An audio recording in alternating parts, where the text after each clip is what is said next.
Indonesia tidak siap punya pemimpin sehebat Jokowi.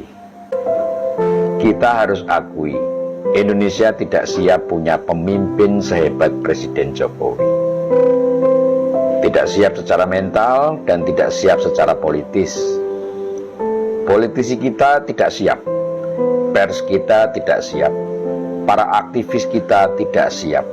Bahkan kalangan seniman dan budayawan yang kita anggap berwawasan luas dan punya perspektif kemanusiaan yang jernih juga tidak siap. Politisi kaget dan melihat hadirnya figur Jokowi sebagai fenomena yang langka di dunia perpolitikan di Indonesia. Politik itu kotor, tapi kok ada politisi bersih yang bisa masuk gelanggang. Kalau istilahnya Pak Bambang Pacul, Jokowi ini Korea jenis yang berbeda. Mungkin Korea hibrida. Pers dan media kita tidak siap dan cenderung menjadi kikuk dengan hadirnya pemimpin seperti Pak Jokowi. Kalangan pers yang punya jargon bad news is a good news jadi bingung menjual berita mereka. Nulis soal Jokowi isinya baik semua, padahal berita baik tidak menjual. Lalu bagaimana mau untung? Kalau sudah begitu, mau tidak mau media harus membuat pilihan. Jadi juru berita pesanan atau menyulap berita baik menjadi seburuk-buruknya. Para aktivis juga tidak siap menghadapi pemimpin seperti Pak Jokowi. Aktivis kan tugasnya mengkritisi. Kalau bahan yang dikritisi tidak cukup untuk dikritisi, lah terus mau mengkritisi apanya? Akhirnya jadi sama seperti media. Kalau mau tetap dibilang aktivis, ya melayani jasa kritik dan demo pesanan saja. Ini aktivis apa hiperaktivis sih? Nggak perlu demo kok harus demo. Kalau aktivis jalanan melayani pesanan mungkin masih masuk akal. Lah ini aktivisnya mahasiswa. Mahasiswa itu kan kelompok yang sama-sama kita tahu memiliki kualitas dan latar belakang pendidikan yang lebih baik. Kalau akhirnya melayani pesanan atau yang sering diledek dengan istilah mahasiswa, lah terus ilmiahnya di mana?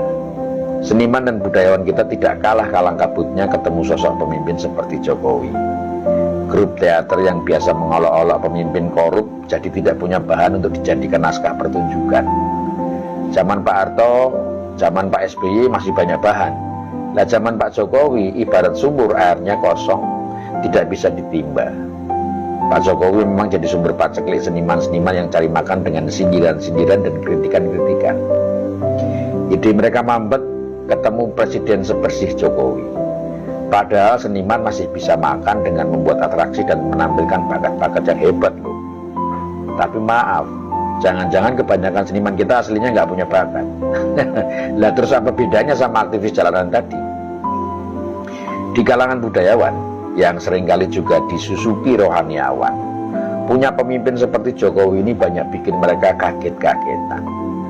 Revolusi mental yang dijalankan Presiden Jokowi seperti mengambil alih sebagian pekerjaan mereka. Meski banyak yang mengklaim revolusi mental tidak berhasil, tapi kenyataannya kita bisa lihat sendiri, di masyarakat telah terjadi perubahan perilaku dan sikap yang cukup menonjol, dan semua itu mengarah pada aspek mental. Kita lihat bagaimana pembangunan infrastruktur juga berjalan sejajar dengan gaya hidup masyarakat kita. Jalanan tidak sesemrawut zaman dulu.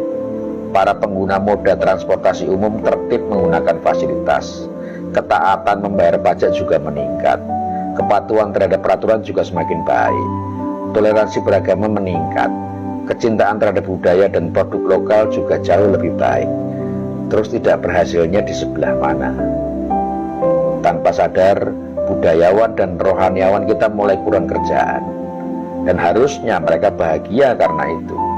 Tapi seperti yang kita lihat belakangan, mereka ikut rame-rame menyudutkan presiden. Apa karena mata pencarian mereka mulai berkurang?